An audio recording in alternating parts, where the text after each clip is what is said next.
The film starts with Elliot and his daughter heading to his boss, Odell's, house. Odell has late-stage cancer and wants to promote Elliot to vice president of the company. Elliot is super excited. While they're on their way, Elliot gets a call from Odell, who's furious because they're an hour late. Elliot apologizes, but then he suddenly starts sneezing. He's allergic to dust. He loses focus while driving, and, out of nowhere, their car crashes. When Elliot gets out, he realizes they've hit a baby unicorn, and it's seriously hurt. Ridley touches its glowing horn and feels like she's been transported to another world. In her dream, she hears someone screaming. When she wakes up, she sees her dad holding an axe and violently killing the baby unicorn. Ridley tries to stop him, but he doesn't listen. Elliot decides to take the unicorn's body with them, to hide the evidence. Eventually, they reach Odell's house. We see a scene where Odell tells Elliot that he's accepted his fate and believes Elliot is the right person to take over the company. Elliot starts pitching business ideas, but before signing the documents, Odell says, "Not now. I'd rather spend some time with you and Ridley, and get to know you both better."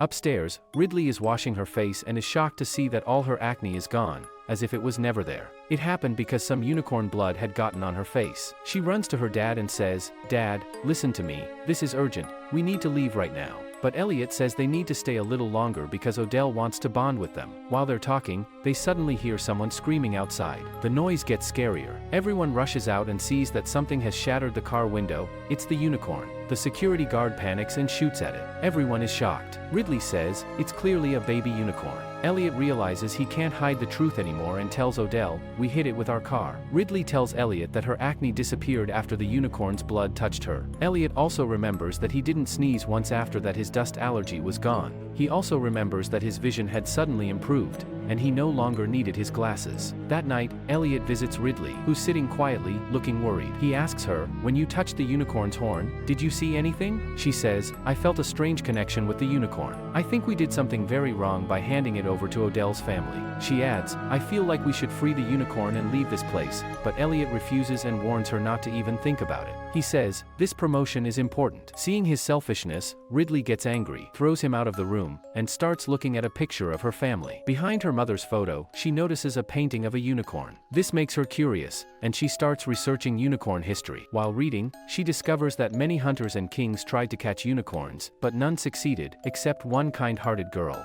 Through her, they managed to kill a unicorn. After that, it was kept in a castle and turned into a royal slave. But after the French Revolution, the story of unicorns changed. They started being seen as monsters. After going through all this, she goes to sleep and has nightmares about a terrifying jungle. The next morning, she and Elliot are taken for testing because unicorn blood was on their bodies. A team of doctors and scientists want to study the changes the unicorn's blood may have caused. Dr. Sung, the lead scientist, gives a presentation and explains how the unicorn's blood and horn have healing powers.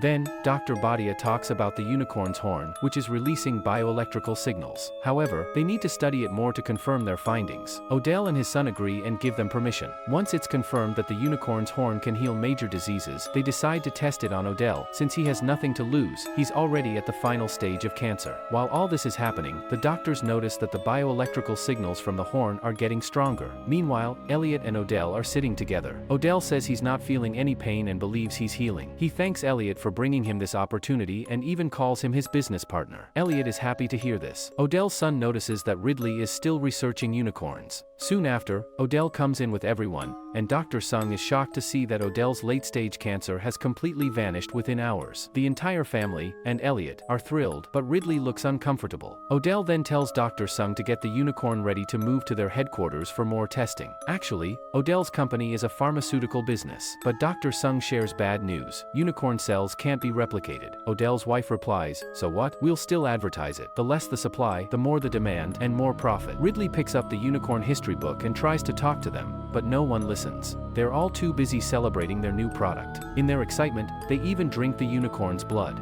Ridley can't take it anymore. She grabs their attention and says, "1,000 years ago, unicorns were seen as monsters, not because they were evil, but because bad things always happened to people who tried to hurt or hunt them.